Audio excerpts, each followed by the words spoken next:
Panda. Ça fait longtemps, hein, ça fait plusieurs mois. Hein. Vous dites ça y est, elle débarque celle-là, elle sort d'où? De nulle part. Elle était pas là pendant des mois. Je vous épargne les détails, mais il s'est passé énormément de choses, de changements dans ma vie personnelle et enfin dont un déménagement. Ce qui explique pas mal de choses. Et nouveau fond. Bon, il est en cours de construction, il n'est pas fini encore. Mais on tient le bon bout. On tient le bon bout. Donc je sais pas ce que vous en pensez, mais moi je le trouve pas mal. Avec tous mes livres. Enfin tous. Ils y sont pas tous encore, comme je vous ai dit, c'est pas fini. Mais pour un début, c'est pas mal, non? Bref, parenthèse fermée. Je vous retrouve en mode un peu dimanche aujourd'hui. Parce que on va discuter d'adolescence. Enfin d'adolescence. Plus précisément de lecture d'adolescence. Alors je pense que celles qui se retrouveront, je dis celles parce que ça va être surtout des filles je pense, non pas qu'il n'y ait pas de garçons, hein, je n'exclus personne, mais je pense surtout que ça va être des filles qui vont se reconnaître. On se sait, on avait toutes pendant l'adolescence cette petite, ce petit côté fangirl là, vous vous rappelez? Vampire, loup-garou, tout ça. Mais c'est de ça qu'on va parler aujourd'hui. Je vais vous montrer un petit peu mes livres que je lisais quand j'étais ado dans cette période un peu voilà. Alors moi personnellement j'étais plus vampire que loup-garou. Du coup c'est vrai que j'achetais plus de livres qui traitaient de vampires que de loup-garou et je regardais plus de séries voilà sur ce sujet là que les autres, mais ça veut pas dire que je regardais pas non plus les loups-garous. Ne vous sentez pas exclus. Quoi de mieux pour commencer que mon tout premier livre? Ça tombe bien parce qu'en plus ce livre il a une histoire. Ça a été le livre qui m'a fait aimer la lecture. C'est le tout premier roman que j'ai lu et qui a fait... Enfin que j'ai lu. Pas que j'ai lu parce que j'en avais lu avant, mais que j'ai vraiment lu et apprécié, où je rentrais vraiment dans l'histoire et qu'il y avait quelque chose qui se passait quoi. Ça a été le déclic en fait. C'est pour ça que je disais dans une précédente vidéo que j'avais faite, en fait si vous lisez pas, il faut juste trouver le bon livre qui vous fait le déclic. Et puis même si vous lisez pas énormément, si c'est un tout petit livre, hein, moi je trouve que c'était un roman, mais ça peut être un tout petit livre, une nouvelle, ça peut être... je sais pas moi, un reportage, enfin une biographie, je sais pas, un livre documentaire, peu importe. Ça peut être ce que vous voulez là, c'est juste quelque chose qui vous fait un déclic en fait. Et moi du coup ça a été celui-ci qui se trouvait être dans ma période vampire, voilà.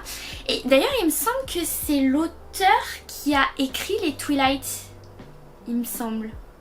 Faudrait que je vérifie. Mais il me semble que c'est elle. Enfin, il me semble que c'est elle. C'est Bess Fanteschi. Je suis désolée pour la prononciation, je suis nulle avec les noms américains. Du coup, c'est comment se débarrasser d'un vampire amoureux. Alors, oui, ce n'est pas de la grande littérature, ce n'est pas un chef-d'œuvre. Ça se voit déjà rien qu'au titre que c'est purement adolescent, enfant. Hein. Enfin enfant, on s'entend, hein. Grands enfants quand même. Mais c'est voilà, c'est celui-là qui a été un peu le déclic pour moi. Et j'ai beaucoup aimé l'histoire. Et donc vous voyez c'est un petit roman, hein. C'est pas un truc de 500 pages, mais quand même. Pour un premier livre c'était pas mal, c'était ma vraie première lecture, sans compter les livres d'école et tous les livres qu'on était obligé de lire, voilà. Sans compter ça. Et du coup, de quoi ça parle ce petit bijou? Enfin, ce petit bijou. Je pense que si je le relis maintenant, il faudrait que je teste de relire pour voir si ça me fait le même effet. Je pense pas. Hein. Je pense que je trouverais ça très niais parce que c'est une histoire à la Drose, hein, bien sûr. À la Twilight. Mais c'est vrai que à ce moment-là, je l'ai gardé parce que bah, il a une valeur sentimentale et puis aussi parce que j'aime bien la couverture et puis il est symbolique. C'est mon tout premier livre et puis qui sait, peut-être qu'un jour je le passerai à mes enfants, j'en sais rien. Je sais pas, on verra. Mais du coup de quoi ça parle? Parce que je parle, mais je ne vous dis pas de quoi ça parle. Ça parle d'une jeune fille, alors comment elle s'appelle déjà? Parce que ça fait longtemps, je suis pas très vieille mais ça fait longtemps quand même. Jessica. Donc Jessica, c'est une jeune fille qui apprend que... enfin une jeune fille, une lycéenne, si je me souviens bien. 16 ans, oui, elle est au lycée. Du coup Jessica, elle est lycéenne et elle apprend que elle est promise à un vampire. Un prince vampire, pas n'importe lequel, attention. Attention, parce qu'on fait pas les choses à moitié quand même. Du coup elle est promise à un jeune vampire, jeune prince vampire, je vais redire. Sauf que elle, ben en fait... bah s'en fout en fait. C'était un peu le début des... Vous savez, des héroïnes girl power où on voyait une... Bah, après dans Twilight aussi, Bella elle est pas totalement neuneu mais je trouve qu'elle... Enfin, je trouve qu'elle se rebelle pas trop mais bon. Là c'était vraiment une... Elle le veut pas quoi. Elle pense à son avenir, à sa vie d'humaine parce que déjà de base elle connaissait pas... C'est un peu brouillon ce résumé hein, parce que ça date hein. Faut bien que ça revient au fur et à mesure. Mais en fait c'est une lycéenne qui vit comme nous hein, de la vie de tous les jours. Donc qui n'a aucune idée de... Enfin pour elle les vampires c'est dans les films et les livres. Mais pas dans la vraie vie. Donc quand elle apprend que déjà les vampires existent et en plus elle se retrouve scotchée on va dire à un vampire. Donc double traumatisme pour elle hein, la pauvre. Et du coup en fait l'histoire ça va être voilà lui qui veut un petit peu le vampire ténébreux hein, les filles on le sait à la démon vous voyez. Le ténébreux voilà qui veut la séduire, qui veut réclamer son dû hein, parce qu'on est encore on est là-dedans quand même. Mais elle pas du tout en fait, elle lui dit va voir ailleurs si j'y suis. Et du coup voilà en fait l'histoire c'est une histoire d'amour hein, c'est je t'aime moi non plus, voilà il va se passer plein de choses. Je veux pas trop rentrer dans l'histoire parce que je veux pas spoiler si jamais ça vous intéresse de le lire. Mais voilà on va être sur une histoire voilà assez légère mais qui est voilà qui... Enfin je trouve que pour les ados ça passe crème quoi. Après, je sais que maintenant c'est plus pareil parce que moi là c'est 90-2000, on était beaucoup dans ça. Maintenant je pense un peu moins parce que maintenant on est plus dans la dark romance, des choses un peu plus sombres, un peu plus trash, un peu plus ouais sombre. Mais je pense que les vampires c'est toujours à la mode parce que hein, j'ai vu à la télé que Vampire Diaries ça y était toujours hein. Donc moins qu'avant mais ça y est toujours. Donc je pense que les vampires c'est pas totalement démodé. Je sais pas, peut-être que j'ai totalement faux et que maintenant c'est has-been, les gens n'en ont rien à faire. Mais au cas où, voilà, si ça vous dit, si vous voulez vous replonger dans votre adolescence, voilà, hein, les 90-2000, on se sait, les fangirls, voilà. Bon après, je vous garantis pas que c'est de la grande littérature, hein, c'est pas du tout, je pense que... honnêtement, il faudrait que je le relise pour voir, mais honnêtement, je pense que si je le relis, je vais être déçue. Mais c'est un bon souvenir, tu vois, c'est les petits livres qui font du bien à ton moral, tu vois. Donc peut-être je le relirai, à voir. Bref, j'ai beaucoup parlé sur ce livre pour ne rien dire, mais voilà. Donc c'est le premier livre d'une longue série après. Mais ça c'était le premier livre donc, que j'avais quand j'étais ado. Ensuite, nous avons un livre un peu plus récent. De toute façon ça se voit à la couverture. De Sophie Jomain. Oh, je suis vraiment nulle avec les noms de famille des Américains. Enfin, je suppose qu'elle est américaine, vu le nom. Enfin, des noms anglophones, on va dire. Je suis vraiment nulle. Donc ça s'appelle Pamphlet contre un vampire. Donc ça aussi, c'était dans ma période... Enfin, de toute façon, tout ce que je vais vous montrer, c'était dans ma période un peu vampire, puisque c'était pendant mon adolescence. Après, il n'y a pas que des vampires, mais globalement, c'était ça, parce que voilà, c'était mon kiff. Je me mets à nu devant vous. Donc, Pamphlet contre un vampire, pareil, on est sur un roman à l'eau de rose, hein, vous vous en doutez. Un petit peu plus drôle quand même, mais on reste dans le même optique où on avait une héroïne qui était un peu rebelle, qui se rebellait un peu contre... pas contre la société, mais contre son lycée, parce que pareil c'est une lycéenne qui vit sa vie comme toutes les lycéennes normales, mais contrairement à justement ce qui dénotait avec ce livre et qui m'a beaucoup plu et qui m'a fait rire, c'est le fait que justement à cette période où tout le monde aimait toutes les filles aimaient un peu les vampires, les loups-garous, etc.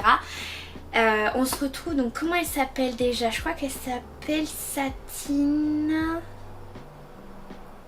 Comment elle s'appelle déjà? Ils mettent pas son nom?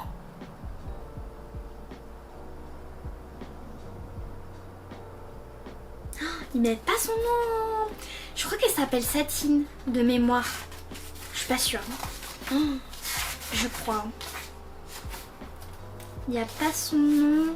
Si, Satine Miller. Voilà. Et quand même, je tiens à dire, ça fait quand même plusieurs années. Hein. Je tiens à dire que je m'en souviens plutôt bien. Donc Satine Miller, donc c'est une jeune adolescente, une lycéenne qui a horreur, mais vraiment horreur des vampires.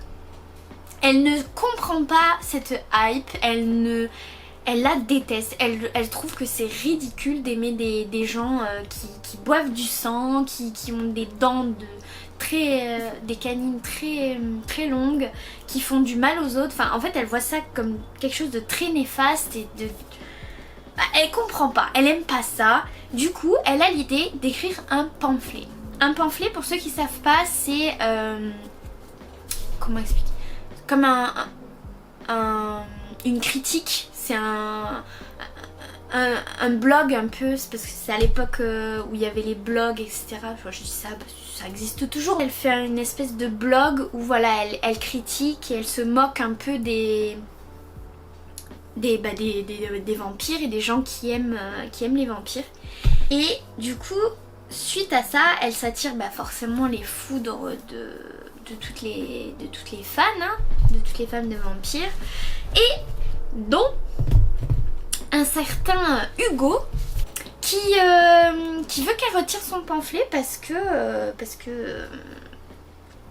il n'aime pas ça. Donc elle se demande mais de toute façon qu'est-ce que ça peut faire puisque ça ne te regarde pas de ce que j'écris et puis tu n'es pas concerné. Sauf que on apprend que ce cher Hugo, vous l'avez deviné, hein, c'est un vampire. Donc du coup, qu'est-ce qu'il va faire? Il va essayer de tout faire pour la faire changer d'avis. Alors pas forcément en la séduisant, mais au début je crois que si je me souviens bien, il essaie de lui faire peur pour qu'elle retire le pamphlet, sauf que ça marche pas. Et après il y a des scènes un petit peu comiques, du coup c'est très drôle. Après voilà, ça reste une histoire très légère, une histoire pour les ados. C'est une histoire d'amour, hein. De toute façon j'étais dans le love, les love stories. Mais voilà. Du coup ça je me dis encore ça peut être toujours d'actualité, ça peut être sympa parce qu'en soi l'héroïne elle est plutôt actuelle. Bon c'est pas récent, mais l'esprit un peu rebelle, tout ça, je pense que ça peut coller, ça peut pas mal coller aux héroïnes de maintenant. Alors pareil c'est soft, hein. C'est pas aussi sombre que ce qu'il y a maintenant, hein, je vous avertis. Vraiment c'est des livres que j'avais quand j'étais ado, donc c'est plus du tout la même vibe. On n'est pas dans la dark romance, c'est vraiment là, c'est vraiment tout gentil. Après c'est voilà, c'est une histoire d'amour, c'est pas... Mais ça reste drôle, donc c'est ça qui a innové un petit peu et que j'avais beaucoup aimé, le fait que voilà, le côté un peu comique du livre. Ensuite, pour le prochain livre, alors là je pense que ça va parler à beaucoup de monde. Juste le titre. Après le livre, je sais pas si beaucoup de personnes les ont lus les livres, mais le titre, c'est sûr vous en avez entendu parler. Les Monster High. Et oui, à la base, c'est pas qu'une série, c'est pas que des poupées, c'est un livre. Alors je sais pas pour ceux s'ils ont lu, enfin si c'est très connu, je sais pas. Si, parce qu'à l'époque où il y avait les Monster High, enfin elles sont revenues là récemment, mais je parle de quand ça sortait. Il y a eu tellement une grosse hype au niveau de ça que je pense que les livres ont pas mal marché au niveau de la vente, parce que je me rappelle quand j'avais acheté les derniers tomes, il me semble que j'avais galéré à les trouver parce que justement tout le monde les achetait. Du coup c'était très dur d'avoir les derniers tomes. Mais voilà. Du coup, moi j'ai connu les livres comme ça. Enfin j'ai connu les autres trucs aussi. Mais je pense que voilà, le titre, rien que le titre ça vous parle. Après l'histoire, on n'est pas du tout, mais pas du tout sur les... Parce que les Monster High c'était une série. Et vous aviez... Enfin c'est pas du tout la même histoire. On retrouve les mêmes personnages, mais l'histoire rien à voir. Donc après je pense que vous en doutez, hein, vous connaissez un petit peu le topo. On est sur un lycée où il n'y a que des créatures. Oui, si on peut appeler ça des créatures, des monstres. Vous avez la fille de Frankenstein, vous avez la fille de Dracula, vous avez Dr Jekyll and Hyde, enfin tous les personnages un peu populaires. Et en fait on suit l'histoire des enfants de ces personnages là qui sont dans un lycée. Et après c'est un peu, ça me fait penser un peu à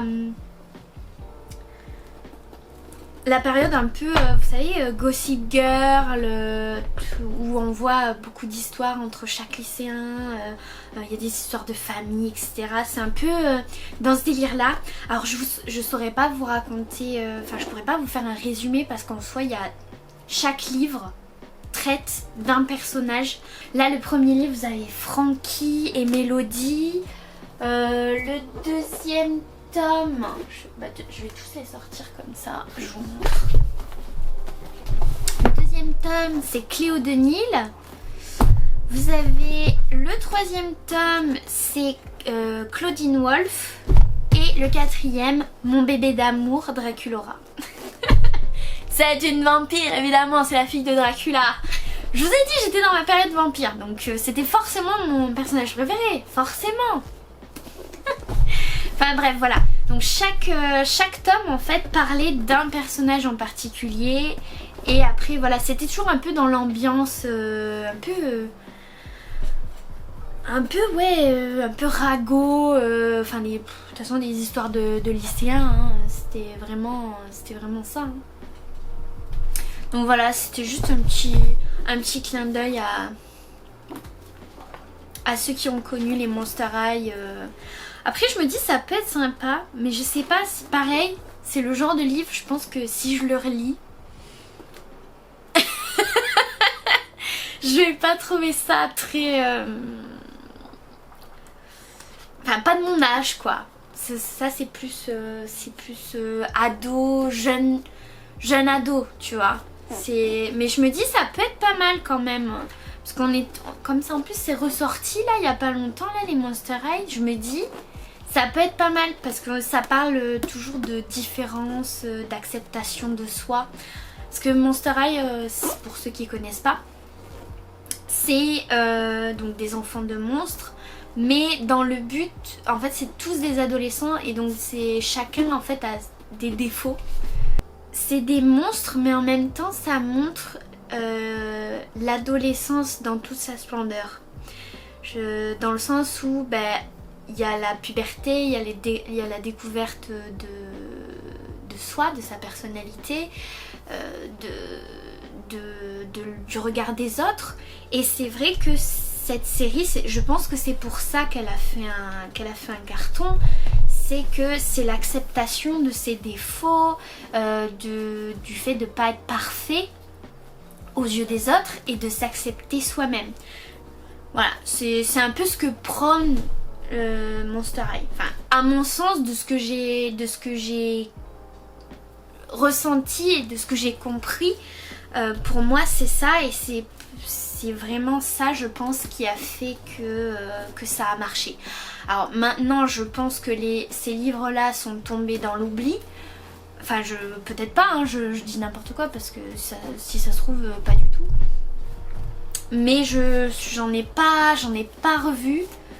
Et même si là c'est ressorti cette année, les livres je les ai pas revus, et je trouve ça dommage parce que je trouve que les livres ils étaient quand même chouettes. J'en garde un bon souvenir. Alors pour le prochain livre, on sort totalement des vampires, on sort de tout ça.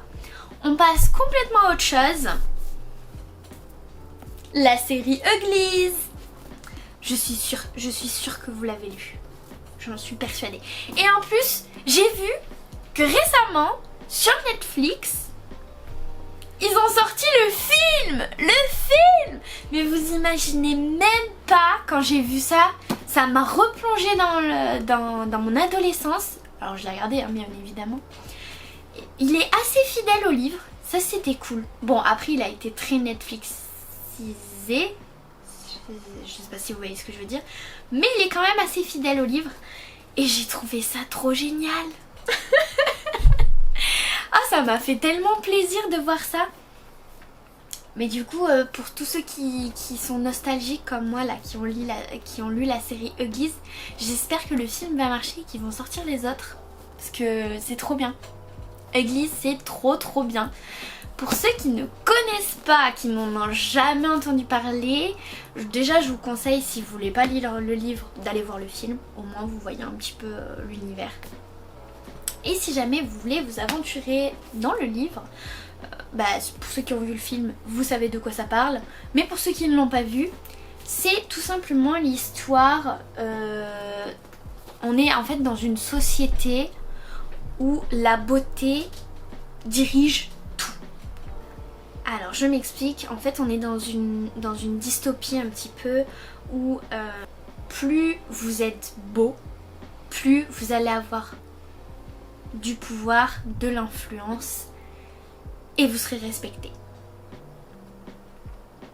C'est à peu près ça. À partir de 16 ans, chaque personne subit une chirurgie esthétique pour passer de ugly, donc ugly c'est avant la chirurgie, pour passer de ugly à pretty. Et donc on suit l'histoire de Tali, qui est une ugly et qui va bientôt avoir 16 ans. Et son rêve, c'est de devenir pretty. Elle veut elle veut devenir pretty, elle veut être acceptée parce que en fait toute leur vie les uglies, pour ceux qui parlent pas anglais, uglies ça veut dire moche. Enfin c'est pas beau, moche, pas beau.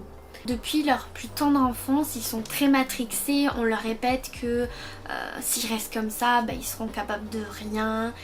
Enfin déjà de base on leur dit qu'ils sont rien, qui sont moches, qui n'arriveront à rien. Enfin, on leur monte la tête et on leur dit que le seul moyen d'accéder à la liberté, à l'épanouissement et à être bien avec les autres, c'est de devenir pretty. Et donc du coup, Tali n'a qu'une seule idée en tête, c'est forcément comme tous les autres, de devenir pretty. Donc Tali ne jure que par ça. Elle, vraiment, son rêve, c'est de devenir pretty et de devenir quelqu'un en fait. Enfin, elle suit le mouvement, on va dire. Jusqu'à la veille de son anniversaire, si je me rappelle bien. Oui, c'est ça, c'est à la veille de ses 16 ans. Elle rencontre une fille de son groupe d'église qui, elle, par contre, ne veut pas du tout, mais alors vraiment ça l'intéresse pas, elle veut pas du tout devenir pretty. Elle veut vivre sa vie comme elle est, elle veut voyager à travers le monde, enfin c'est pas du tout son truc. Et du coup elle entraîne Tali dans le clan des rebelles. Alors je vais pas rentrer dans les détails si vous voulez lire le truc, mais en gros elle lui fait découvrir une autre facette de la société. C'est là que Tali en fait va ouvrir les yeux sur la société dans laquelle elle est et voilà, je vais pas rentrer plus dans les détails parce que si vous voulez le lire, je vais pas spoiler, mais voilà, grosso modo c'est ça. On est sur une dystopie où on suit, voilà, comme je disais, Tali qui va découvrir que le monde dans lequel elle vit promet beaucoup de paillettes et de monts et merveilles, sauf que peut-être que derrière, il y a autre chose. Mais voilà, du coup ça par contre, pour le coup, je trouve que c'est pas du tout démodé. Et ça, franchement, je vous le recommande à 1000%, que vous soyez ado ou jeune adulte. Alors adulte, vous pouvez aussi, hein, je vous exclue pas. On reste quand même dans une série pour ados. Enfin une saga, pardon. Je pense à Netflix. Une saga pour ados. Mais franchement, je vous le recommande à 1000%. Et encore une fois, regardez le film Netflix parce que franchement, il est pas mal. Bon, j'ai à redire personnellement sur le choix des acteurs. Mais... alors pas parce qu'ils sont mauvais, hein. Attention, ne me faites pas dire ce que je n'ai pas dit. Ils sont très bons les acteurs. C'est juste que moi, ayant lu le livre comme ça, je m'étais fait une idée très précise de Tali, des personnages quoi. Et c'est vrai que j'aurais pas pensé à prendre ces acteurs là, tu vois. Mais encore une fois, c'est libre d'interprétation. C'est ça la beauté des livres. Bref, tout ça pour dire que vous avez cette saga là qui est très bien, que je recommande si jamais vous voulez vous lancer dans une dystopie. Et si jamais il y a combien de tomes? Alors attendez, il y a 5 tomes. Vous avez Uglies, donc c'est le premier. Vous avez Pretties, Special, Extra and Secrets. Voilà. Je les ai quasiment tous. Il me manque juste le dernier. C'est vrai que j'ai jamais... je crois que je l'avais emprunté à la bibliothèque, je sais plus. En fait, je me rappelle pas de la fin. Je sais pas si je l'ai lu la fin. Mais j'ai les 4 premiers en tout cas. Bref, voilà, une série sympa. Pour le prochain livre, on repart un petit peu dans le fantastique. Alors, pas dans les vampires, hein, je vous rassure. Mais, cette fois-ci, on va chez Cupidon. On suit l'histoire de Lila, qui est une jeune fille qui est, on va dire, qui ne croit pas vraiment en l'amour, qui ne croit pas aux âmes sœurs, enfin elle n'est pas du tout dans ce délire là, vraiment c'est pas son truc. Et jusqu'au jour où en fait elle reçoit une lettre d'un organisme qui s'appelle l'agence Cupidon, lui disant que elle est censée être l'âme sœur de Cupidon lui-même. Sauf que ce n'est pas possible parce que Cupidon, c'est celui qui gère Cupidon. C'est l'agence Cupidon. Donc c'est pas possible d'être lié à lui.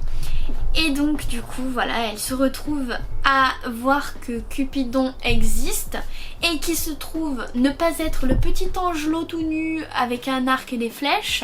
Pas du tout du tout. Il se trouve que Cupidon, attention roulement de tambour, je vous le mets dans le mille, c'est un bad boy. Ténébreux comme on les aime. Hein les filles? Du coup voilà, elle se retrouve un petit peu coincée. Elle se retrouve donc à apprendre l'existence de Cupidon, d'une agence qui lie les âmes sœurs, elle qui a vraiment horreur de ça et qui n'y croit absolument pas. Elle se retrouve à être l'âme sœur de Cupidon lui-même et donc en fait ça va créer voilà des histoires un petit peu drôles. Alors il y a du fantastique hein. À un moment donné elle se retrouve dans un monde fantastique, mais voilà c'est quand même, il m'a fait pas mal rire ce livre. Après voilà, on est toujours sur un roman purement adolescent, à l'eau de rose, comme on les aime. C'est... Vous attendez pas voilà un truc... Voilà. Encore une fois, je le répète, si je le relis, je pense pas que je l'apprécierai. Enfin quoique, peut-être que si. Celui-là, ça rejoint un peu Pamphlet contre un vampire, c'est-à-dire qu'il y a le côté humour. Donc je pense que peut-être celui-là il passerait. Tu vois, lui et Pamphlet contre un vampire, je pense que ça pourrait passer. Les autres, moyen, mais celui-là, je pense qu'il faudrait que je teste. Et je vous dirai ça. Mais peut-être ça peut le faire. Et du coup, ce sera le dernier livre de cette liste. Après bien sûr il y a d'autres livres comme là je pense que vous le voyez en fond, j'ai Tara Duncan, bien sûr je pense que la majorité lisait Tara Duncan et Harry Potter, c'était un peu les deux grosses sagas du moment quand c'est sorti, bien entendu. Mais voilà, je voulais vous présenter surtout ceux-là que j'ai pas vu d'autres personnes en parler, et puis comme c'était un peu dans les années un peu où il y avait beaucoup de hype envers les vampires, les mondes dystopiques, etc. Je me suis dit ça pouvait être sympa de replonger là-dedans. Surtout qu'en plus je vois que sur Netflix ça revient, donc pourquoi pas en parler en vidéo. N'hésitez pas à laisser un commentaire pour me dire qu'est-ce que vous lisiez quand vous étiez ado. Ça peut être roman, BD, manga, peu importe. Mais ce que vous lisiez quand vous étiez ado, ça peut être sympa pour partager des anecdotes. Et n'oubliez pas le petit pouce bleu et abonnez-vous pour faire partie de la Panda Family. Oui, je vais vous appeler comme ça maintenant. On est la Panda Family. Ok? Je vous aime fort, on se retrouve pour une prochaine vidéo, promis, je mettrai pas autant de temps à la sortir. Parce qu'il y en a une que j'avais déjà tournée, mais il me reste plus qu'à la monter, donc... Enfin bref, j'arrête de parler, je vous dis à la prochaine, je vous fais de gros bisous. Et à bientôt.